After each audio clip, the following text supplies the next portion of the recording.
Hey, real quick before the movies, next week I won't be around on Thursday because Allison and I are going to be at Wizard World Chicago, which is a week from today, and it goes from Thursday to Sunday. It's like the 24th through the 27th, I think, or something like that. So, anyway, if you're out around Chicago and you want to come see us, we'll be there all weekend.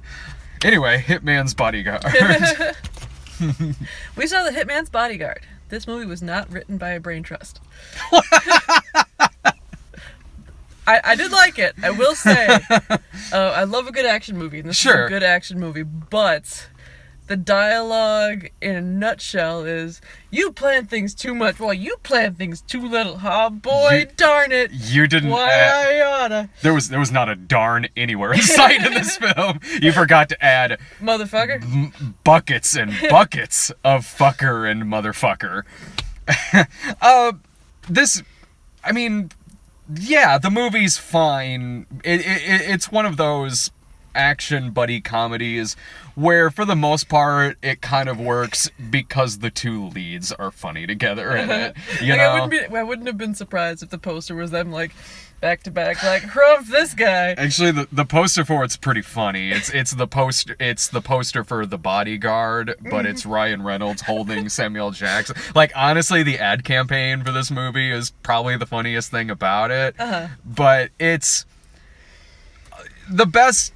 But this movie really is like Shane Black light. I mean, like, the best buddy cop, or not buddy cop, but best buddy action comedies out there are ones where, yeah, the two leads are really good together in it. They have good chemistry, but also, you know, a movie like Lethal Weapon or most recently The Nice Guys. Yeah, it's got pretty good characters in it, and the actors certainly have chemistry, but there is enough solid story and plot and filmmaking that also goes along to it. This movie, it really is just Ryan Reynolds and Samuel Jackson. But, for me, that was enough. It was enough for me to say it's fine. Yeah. There's a scene towards the middle when they're on the ferry, and Samuel Jackson's like, you're no good at romance, and Ryan Reynolds is like, why I oughta. And I was thinking, like, if this was any two other actors, I'd be so mad, but I'm just so happy to see them on screen together. If it were any two other actors, it would be Bulletproof with Adam Sandler and Damon Wayans. Oh, no. And it's better than that. Like, yeah, the movie had... there is... It's weird, because this movie is simultaneously well-made and not well-made. It's like, I don't know how this movie pulled it off, but it did. Because there are action scenes in this that are well done. Ryan Reynolds has some pretty brutal fight scenes in it that work. I can always tell what's going on in the action scenes in this movie. That they're, for the most part, choreographed fine, but then there's other parts that have green screening out of the room. Yeah. Like, there's a scene where, like, Samuel Jackson, like, they got in a fight because they're diametrically opposed in their worldviews. And Samuel Jackson's, like, in a boat trying to get away from the guy. Yeah. And Reynolds is like, pew, pew, on, like, a motorcycle behind him. And Samuel Jackson's he's like in a boat, like in the boat from Charlie's Angels, the movie. Yeah. Where it's just, like, him with a steering wheel with just a green screen and guys, like, flying past behind him. So much green screen. There are so many shots in this movie where the camera is so close on the actors that I'm fairly certain they're not actually there at the same time together. Like, but then other scenes will be edited. It's like it goes back and forth between directed like Casino Royale and a direct-to-video movie. But there was some funny stuff in here, like about how Ryan Reynolds wants to be very careful and very precise about either breaking into a car or sneaking out of this building, and Samuel Jackson will then do action movie stuff, and it kind of fucks him over a little bit. Yeah. Like, yeah, I've seen that in other movies before, sure, but it was still funny here. It was still funny how, like, Ryan Reynolds is going to use his toolkit to break into the car. Samuel Jackson just punches his hand through it, and then he's bleeding. Or he gets kicked in this bullet wound in his leg and tries to kind of act badass, but then just passes out. Yeah. There were things about, like... But then, even then, it would, like, kind of go against even that, because Ryan Reynolds flies through the windshield of a car towards the end of this and just starts running.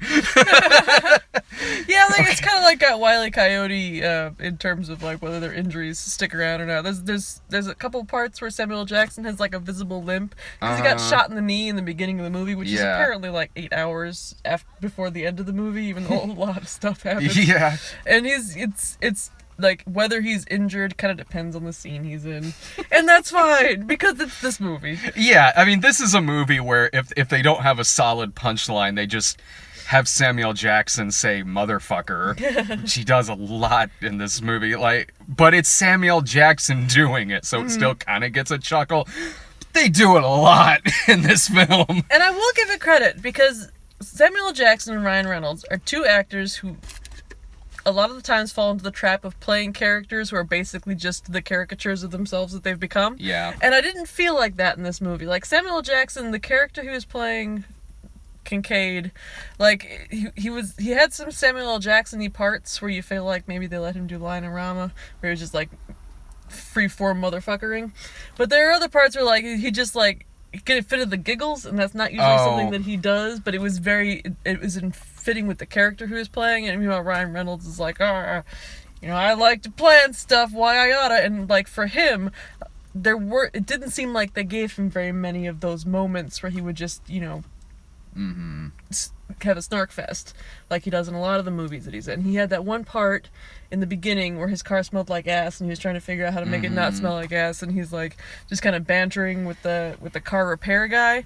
But past that, he didn't really do that Ryan Reynolds-y thing. He was very sarcastic in the movie.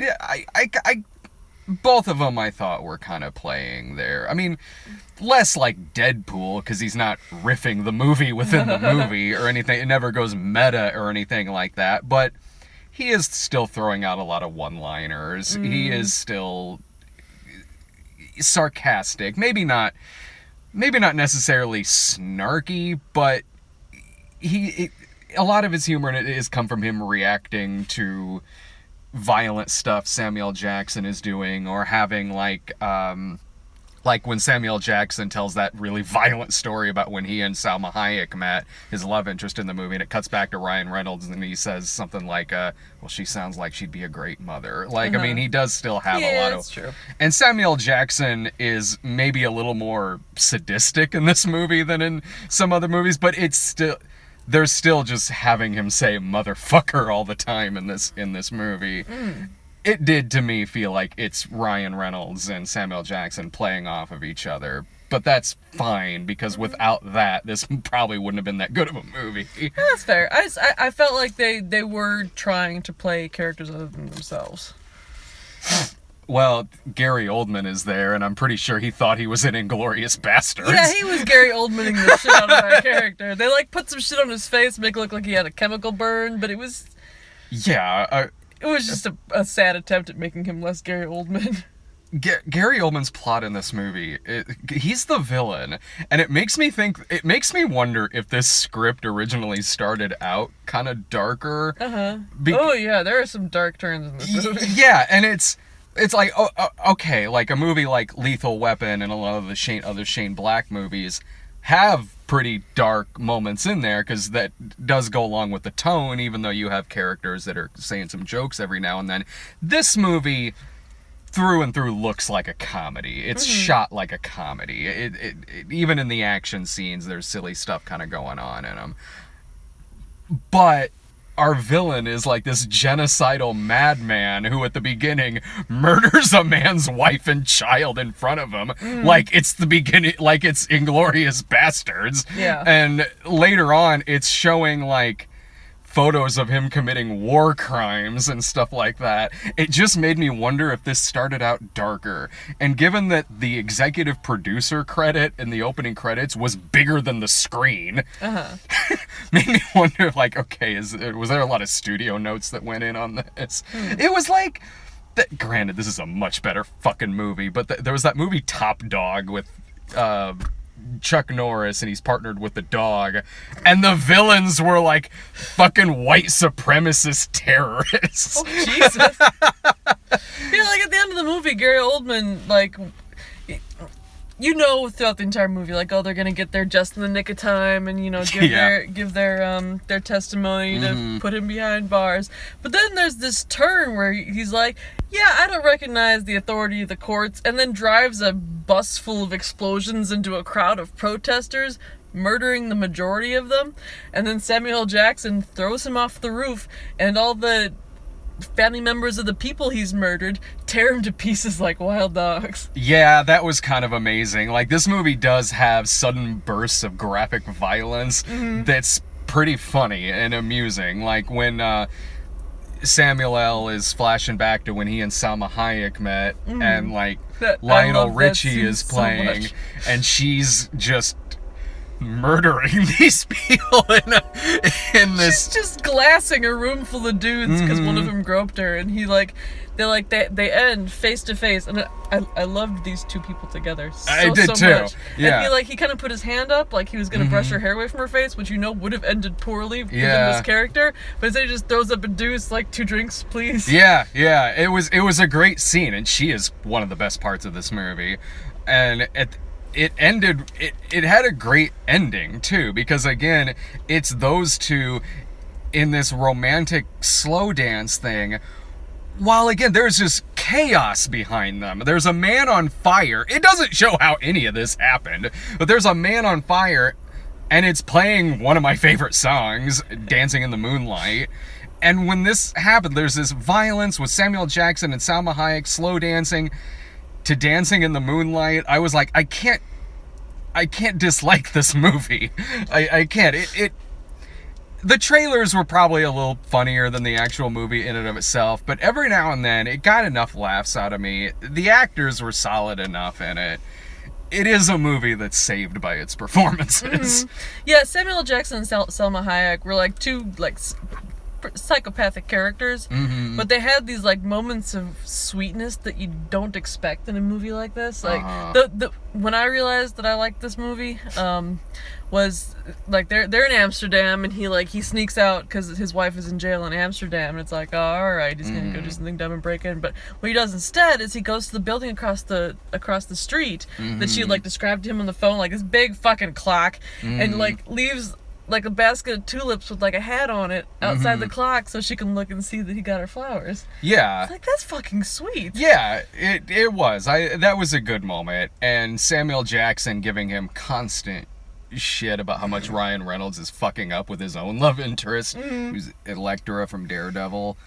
That stuff was good. The movie, I think, tries throwing twists into it, but some of them are so obvious that I'm like, I don't know if that's supposed to be a twist. Like, the fact that the mole in the agency is the bad guy from Desperado, like, oh, okay.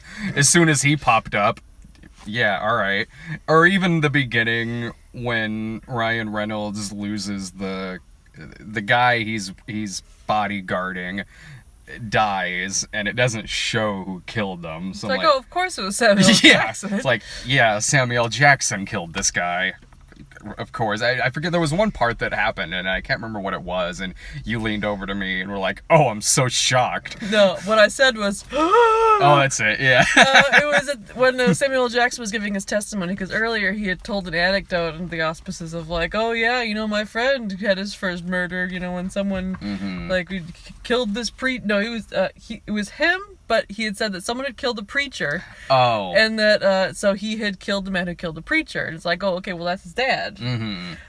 Because earlier Ryan Reynolds like talked about his dad dying. And then in the courtroom he's like, my name is not Kincaid, my name is Evans, after my father, who was a preacher who was murdered. And the whole courtroom was like, after my father, Bob Evans.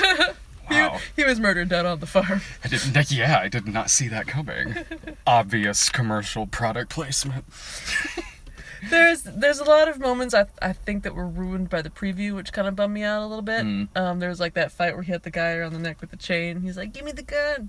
And like at the very end when they were dancing together and dancing in the moonlight, that was in the preview. So it's kind of like we knew the whole time that they were going to end up getting together to have a dance at some point. I don't even remember that from the preview. there was stuff that I noticed was different in the movie than it is in the preview, but that's because the green screening behind them was different. That could have made it anything. That could have been in the Antarctic for some reason. Yeah, exactly. Where was the Antarctic scene? It was in the trailer for whatever reason. That's just, you know, I was never bored by this movie, and I got enough laughs every now and then. It'd be worth seeing on, like, I don't know, $5 Tuesday or something like that, like out at the movie theater. Or if you just rent it, it's a perfectly solid rental, honestly. Yeah, or just even if you have like plans to see a movie and you're trying to figure out which one to see, go see this one. It's fine. It's perfectly fine. There was a scene where he like because there's always like the big burly bodyguard who's like really hard to kill, and that's how you tell he's like the boss fight. And Ryan Reynolds shoots him with a nail gun. And whenever that happens in a movie, it makes me think of Dave because of how mad he gets when someone shoots someone with a nail gun. Because of his 55 years of nail gun expertise. That is not how a nail gun works. That made him so mad in the Evil Dead remake. A series that is all about doing creative things with power tools. It's very important that the nail guns be perfectly accurate. He was so mad, which is weird because he liked that movie. Like, I remember me and Dave kind of we kind of recommended that, and like Brian was the one who didn't like it, but I think even Brian was like, I don't give a shit about the fucking nail gun. My husband's adorable. It's always great taking Dave to those movies. Especially when it's yeah, God, I wish you were there when we were at Willy Wonka, because it was Dave just sitting there being grumpy in a theater full of children. Like, full of children, and there's Dave leaning next to me going, they're just wasting chocolate. By the way, that was the opening credits. And, like, later on, like, in the Cheer Up Charlie scene, he leans over to me and goes, why is this shot like Taxi Driver? Daddy, what's Taxi Driver? And he'll listen to the grumpy man in front of his son. It was, honestly... Why are they wasting chocolate? It was honestly one of the best theatrical going experiences I've ever had in my life. Is that Dave just not having any of this. You know, after that fat kid swam in that river, they'd better not serve that chocolate to people. They're breaking all sorts of FCC rules. Do you remember the part where Grandpa Joe gives Charlie the candy bar as like a present or something? Yeah. Everyone in the audience is like, oh, except for Dave, who goes like, how'd you afford that, you selfish old piece of shit? Tell him like it is. It's 1983. Dave, telling it like it is. Oh, man. So, previews. Can I do the real quick? Yeah. Can I do... I also saw... I want to do Glass Castle. Yeah, I'll just talk about this really, really quick. 'Cause I was supposed to see that with you, but I had to go to the doctor. Oh, you would not have had a... I don't know if you would have liked or disliked this movie, but you would have had a terrible time at this. You ever see a movie that is... You ever see a movie or read a book that... I've never read the book of this, I'm just talking about the movie, but... that you think is supposed to be inspirational, but it just totally comes across as misery porn. Yeah, dude, we saw Collateral Beauty together. Okay, this was better than that. Now I'm gonna have to read. Collateral Beauty is like the Debbie Does Dallas of misery porn. Laura started watching that the other day. Oh no, why? Because she was curious, and then like we went to get something to eat. We went back. I was like, "What do you want to watch?" She's like, "I think I want to watch the rest of Collateral Beauty." I'm like, "I so don't want to watch the rest of that." I don't think she did watch the rest of it, but like, I hope she did, because she otherwise she missed the big twist ending. She kind of knows everything that happened in it, like, because I'm sure I ranted on the phone with her about it when I got home from it. But this movie is... It's hard for me to really describe what this movie's about, because it's just going to be me describing to you just a series of terrible things that happen to these people. Have you seen the trailer for this? No. Okay, it's maybe. The movie is a memoir, and... is that the one where it's like the family is like Yes. driving across? Okay. For a majority of it, we're seeing all of this stuff happening in 50s or 60s or something like that. And it's Woody Harrelson, Naomi Watts, and their 4 kids. And they're basically squatters. They just drive around. They just drive around in their car. They live off the land. They live in abandoned houses. If they think police are going to come after them, they just kind of get up and go and move on to the next town. But most of what you're seeing in this movie is just when you think things can't possibly get fucking worse. Because at first I'm like, okay, is this like Captain Fantastic or something with Viggo Mortensen, where it's like, oh, a hippie family and they're out living on the land? No, like Woody Harrelson is like a hardcore drunk in this movie. So you get like scene after scene after scene of him being drunk and belligerent, and at one point he's trying to teach his daughter to swim in the public pool, so he's just throwing her in the water and trying to drown her. And then there's a part where like he's drunk and he and Naomi Watts are fighting, and it looks like it gets physical because the next thing you know, she's hanging out the window. The kids run up in there to stop him, and they're like, "It's okay, kids," and they start fucking. And then God, I don't even know what else. It is a lot of him losing his job, embarrassing his kids, them trying to raise money to get away from him, to move to the city and move on. And boy, did I pick the wrong fucking time to go to the bathroom in this movie. So I get up to use the restroom. This is during a sequence where they're staying with Woody Harrelson's mom, this old redneck fuck of a woman. Like, so I get up to go use the fucking restroom. When I come back, she had just molested Woody Harrelson's son. So the kids are all beating the shit out of her because they caught her molesting the son. Come to find out, that's why Woody Harrelson's an alcoholic. Because he was molested by her as a child. So this is what I mean. There's really no focus in this movie. It is just kind of, this terrible thing happens. This terrible thing. This terrible thing. Now here's where the tone gets a little weird. Because it also jumps into 1989. Where the main girl that we're following is, as an adult, played by Brie Larson, which is weird when she's next to Naomi Watts because she just looks like her older sister. So, okay, she is engaged in what this movie's present time, whatever. It never goes past 1989. So she is engaged to a financial analyst who's played by Max Greenfield. Who is just Schmidt in this film. So imagine you're watching this movie where it's drunk, abuse, molestation, Schmidt. Like, it's jarring. Like, because at first I was like, he comes in a suit, and he comes in wearing a suit. Everything in his apartment is fancy and everything. And I'm like, okay, I'm going to try not to think just Schmidt just because he's wearing a suit and stuff like that. But no, he's straight. There's a part where she wants to introduce him to her family, and there's a comedic bit where he's just profusely sweating, like, I'm stinky. And then he arm wrestles Woody Harrelson because they're both drunk, and then Woody Harrelson punches him. They go back, and Max Greenfield is like, and then you let me arm wrestle him, you mad woman. And then later on, there's a part where Woody Harrelson's drunk at a party and Max Greenfield comes in like, who wants a little of the bubbly? And that was the only laughs I got out of this movie. Because I was like, what is happening? Like, it's like, okay, I've seen Jake Johnson in plenty of stuff where he's just kind of Nick Miller again, you know? And even in The Mummy, it was a little jarring in that, because that movie's tone was all over the place, but at least with that, it wasn't molestation, abuse, drunk, all this stuff, domestic abuse, and then Nick Miller shows up to say something like it. Just doing turtle face.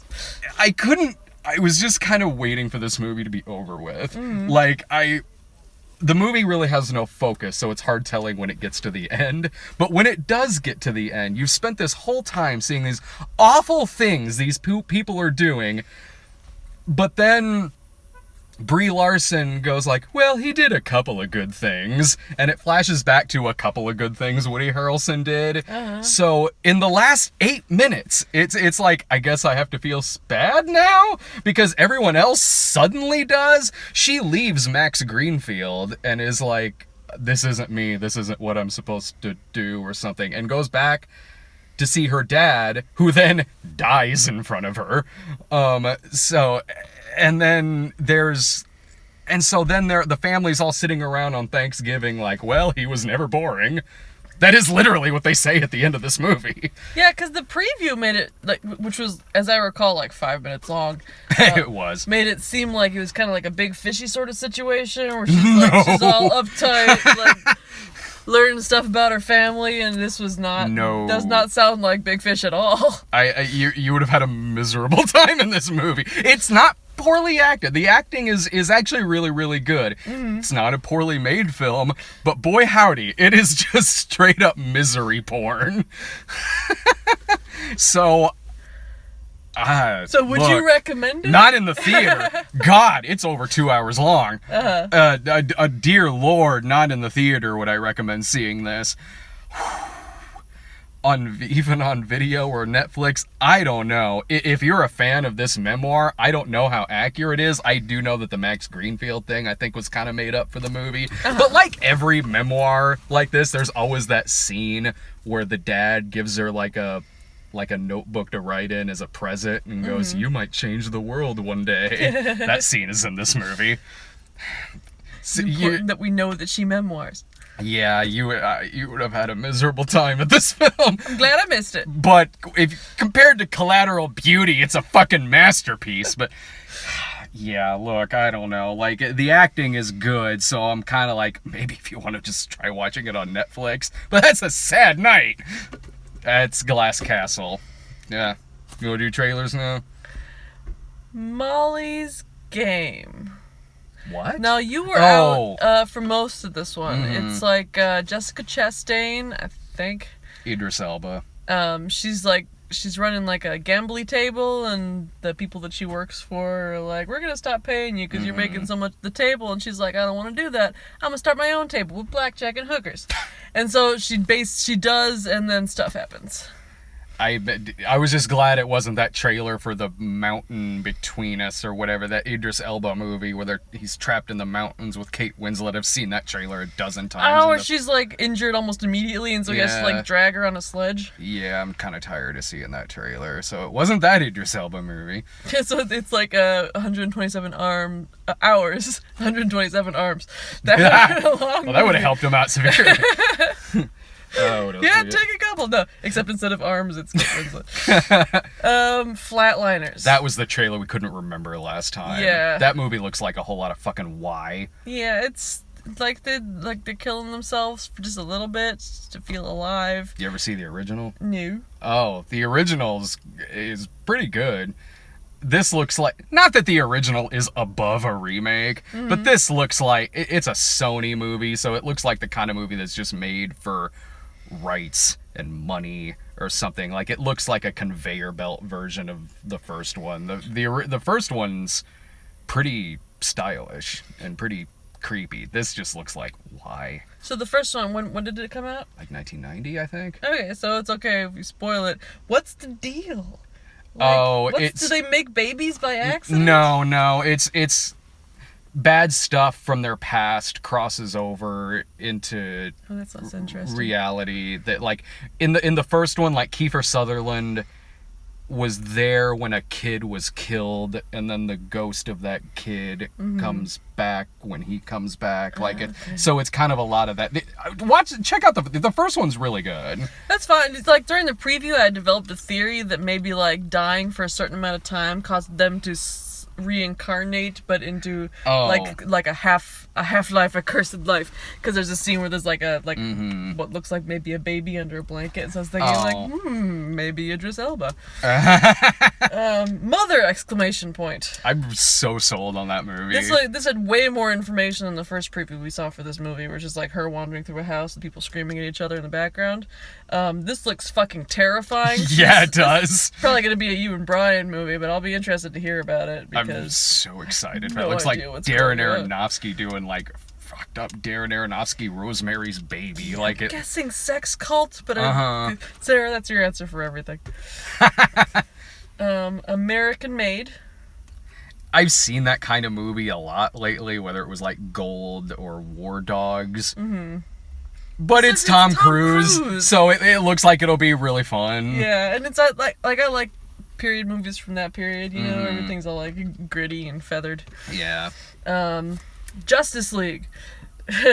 You mean Wonder Woman? You're about to say they Wonder Woman the shit out of this preview. Which I understand like why. Wonder Woman and her background friends. I understand why. I totally understand why they're doing that for the trailer. It's their only good movie, Wonder Woman. So it's like, yeah, I get why she's kind of front and center in that trailer. I will say the Flash had some cute points. Yeah, he did. There's a part where he's like, you know, I'm not used to going into battle. You know, I just push people and then run away. And then, like at the end, they're talking to Commissioner Gordon, and like he turns around and everyone's like disappeared, except for the Flash, who's standing there like, oh, they just disappeared. Huh? That's rude. It definitely looked like a product of adding jokes to this universe. Yeah, they got it. Maybe they like Spider-Man'd him a little bit. Oh yeah, that's exactly what it looks like. I think I feel like Flash is also quippy, but I don't really know from DC. I don't know either. Justice League we just did. Okay, so I wrote down the full title of this movie to make sure that I got it right. Tyler Perry's Boo 2: A Medea Halloween. Oh, that's a date night for me and Brian. Which is too bad, because this actually looked like something that would be fun to watch. It is. If it's anything like the first one, it's gonna be like Scooby-Doo. If it like Shaggy was a gigantic black woman with pendulous breasts. That's how they fool you. That's how they fool me and Brian with the first movie, because that's what the first movie looked like. But then it was just this boring fucking movie about parenting. Like, it's awful. Fucking Christ. It had like a boo ghost, and she stuck her hand into it. Again, like, oh. That shit was in the first movie, but then it turned out it was just college kids fucking with them. Like, maybe they're... It's like in Scooby-Doo, where there's like a ghost hovering like feet off the ground, and then, it turns out that he was just standing on his a clear plastic slide. Oh, except in Scooby-Doo, they were just standing around in their den for 20 minutes talking about the differences in parenting. Like, God, man... It'll probably be the most popular video of the year, so in that regard, I'm excited. American Assassin. Oh, the Michael Keaton one. Yeah. Okay, is that fun. Harry Styles? No, it's Dylan O'Brien. Okay, he's kind of stylesy. Yeah. Looks like a recruit spy game type movie. It's Michael Keaton in it, so I'll see it. Yeah, I'm not interested. Kingsman: The Golden Circle.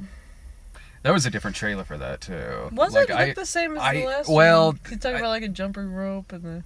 This one was red band. Maybe that was the difference. Yeah, I think that was just the difference. But yeah.